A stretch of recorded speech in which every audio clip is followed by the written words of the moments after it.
Be honest. How much did your costs go up this year? 5%? 10%? More than that? Now tell me how much you raised your prices. And if the answer is nothing, congratulations, you just gave yourself a pay cut.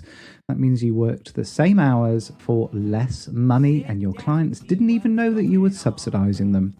So today we're going to have a no drama conversation around raising prices. No guilt, no awkwardness, and no losing clients.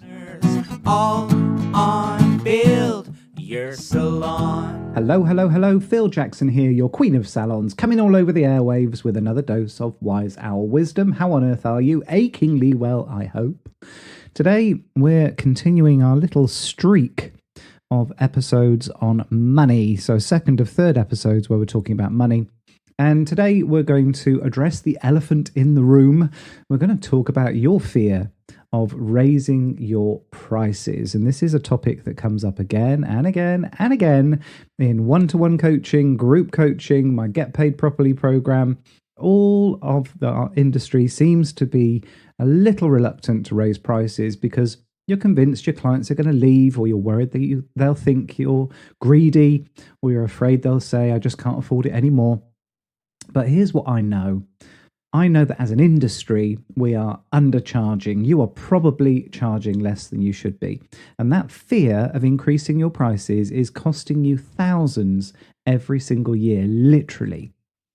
So today I've put together a little bit of a kick up the bum, your step-by-step guide to getting your prices ready, because I know a lot of you are going to be thinking about price increases in January. So we're going to talk about when to announce them, how to announce them, what to say if clients push back, and why this is actually the best thing for your clients. Yes, really. No fluff, no theory. This is the system that I've used with lots of salon owners over the years. We're going to fix your pricing and maybe fix your confidence rather while we're at it. So let's get uncomfortable for a bit. Let's do the maths that you're avoiding. Let's talk about why you must raise your prices. Your costs went up this year. I guarantee it. Your product prices up. Utilities up. Insurance definitely up. Staff wages absolutely went up. Your cost of living absolutely went up this year. And if your prices stayed the same, it means you're working harder for less money. You're literally subsidizing your clients' hair and beauty appointments by reducing your profits, reducing your income. And that's not being noble, that's being unsustainable. So what you need to do is appreciate that your cost increases need to be passed on to your clients, just for us to sustain and maintain our profit margins. It's not a bad thing to have a profitable business. It's actually the definition of why businesses exist, to generate a profit.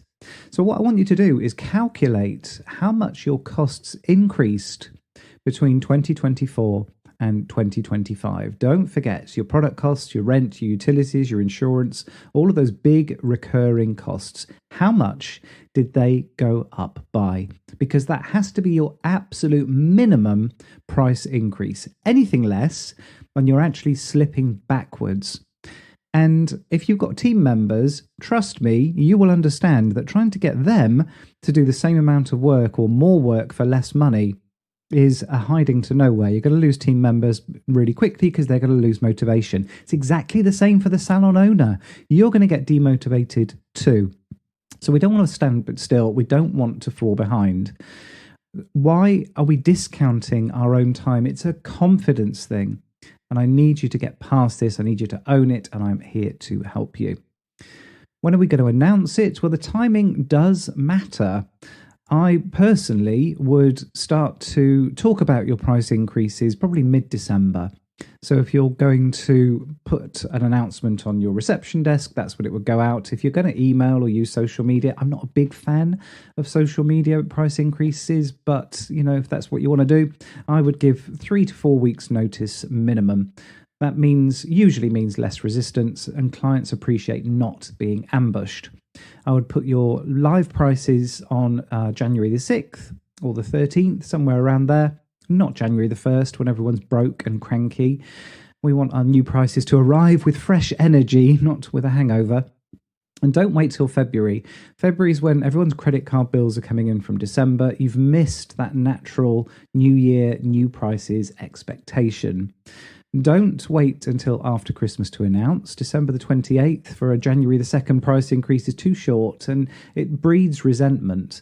Even though, do bear in mind, lots of your clients are going to be booking online and they will see your up-to-date prices when they book. So there's very few nasty surprises these days. And also, if you announce too early in November, they're going to forget. And also, you may see them again before they come in, before January, rather. And if you see them twice, it's going to get a bit confusing because the price increase isn't going to be when they expect it. You could tell all your clients individually at checkout, but it's a bit awkward and a bit inconsistent. So I like an announcement, like a notice at the till that people can see. We're going to have a professional approach to this, and professional businesses announce their price changes professionally. They don't apologize and they don't do it inconsistently. So what are we actually going to say? Well, we need a brief but confident announcement.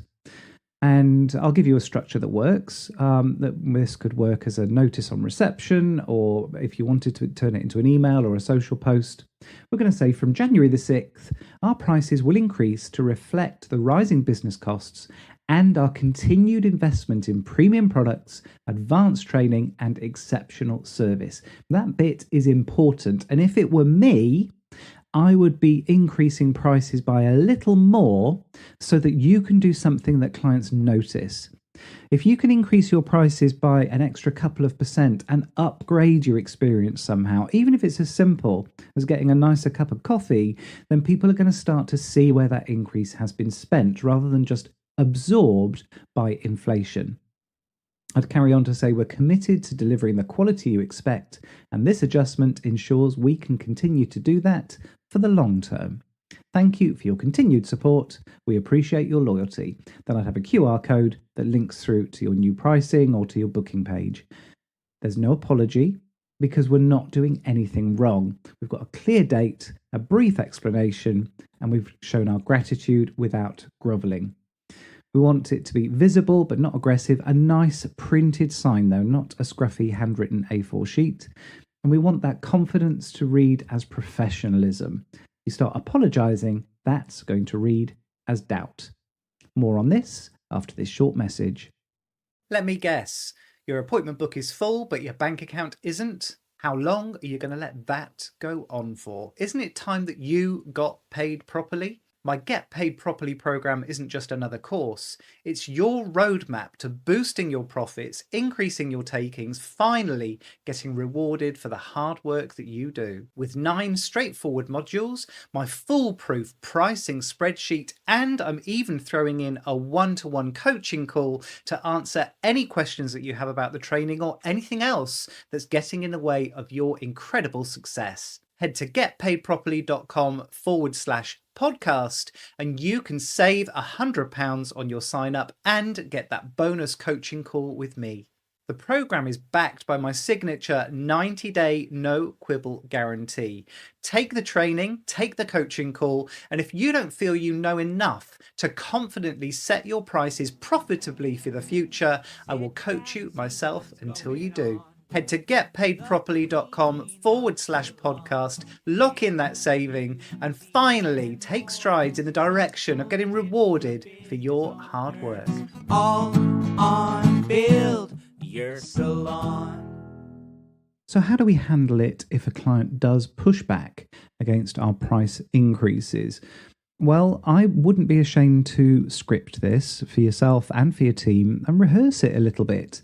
And I know it feels a bit clunky and a bit role play, which everybody hates, of course, but just getting used to saying these words in a professional way is actually going to put you in good stead and give you a lot of confidence if somebody does decide that they have a problem with your increases. But let's put this in perspective. Most of your clients won't say anything. And do bear in mind that if someone pushes back, this isn't a personal rejection. This is about an adjustment in your business. But just in case you get one or two who do question your increases, here's how you might respond. So if a client asks, why are your prices going up? Then I would reply with something like, Our costs have increased significantly this year. Our products, our utilities, our insurance have all gone up, and we need to adjust our prices to make sure we can keep providing the quality service you deserve. What if a client says something a bit more blunt? What if they say, I can't afford that anymore? Then we show understanding. This isn't about winning an argument. So I would say, I understand, and if the pricing doesn't work for your budget, could we maybe look at a different service option? Or perhaps we need to look at a longer time between appointments. What would work best for you? Also, incidentally, this is a lot easier if you have tiers of service in your business. I know you hair people are amazing at tiered pricing. Beauty, you've got some work to do.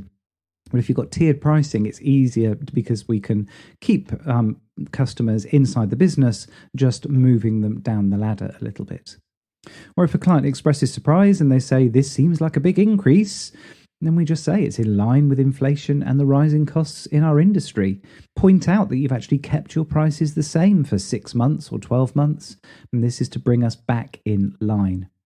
And if a client just leaves by saying, I'll have to think about it, take the pressure off, of course. Take your time, just let us know. New prices start on January the 6th. And I'll repeat, the goal isn't to win an argument, it's to stay calm, stay consistent, and stay professional. We never apologize. We never justify excessively, and we certainly don't jump into discounting and special deals. Your confidence here is everything. If you start acting like you're doing something wrong, they'll believe that you are. I would train your entire team on these short scripts because consistency matters. We're not a supermarket doing a flash sale. We're professionals adjusting to a financial reality. What happens after? Well, here's what actually happens when you raise prices properly. A couple of clients will leave. Those very price-sensitive clients who are often, usually, actually, the ones who drain your time and energy anyway, the discount hunters, the ones who aren't loyal, will leave. 85 to 90% of your customers will stay and pay the new prices without drama. And a few will stay but grumble. About 5% will grumble but carry on, and eventually they'll stop grumbling. The net result is you make more money with roughly the same client base. We've also made room in your roster for clients who actually think that your prices are perfectly reasonable. We've made room in the roster for some new clients to come in who don't have a problem with the new prices. And here's a little example that I always give. I can remember having a conversation with a customer who was running a London salon, and they had to put their haircut price up to over £100 for the first time. And I pointed out that, yes, there are some clients who will have a problem with that. There are some clients who will not pay £100 for a haircut, but you're making room for those clients who don't think you can get a decent haircut for less than £100. Every time you price someone out of the market, you also price some new people into your remit. Real example, one salon raised prices by 7% this year. And after 6 months, we realized they'd lost about 6% of clients, and the increase in revenue was about 11%. That's fewer hours, more profit, and better clients. And you know I love a bit of lifestyle first. The ones who leave you were going to leave eventually anyway. They were never truly the people who want your service and value you enough in the longer term. So I want you to start tracking your retention rate now. Start tracking your retention rate after the increase as well. Don't assume disaster.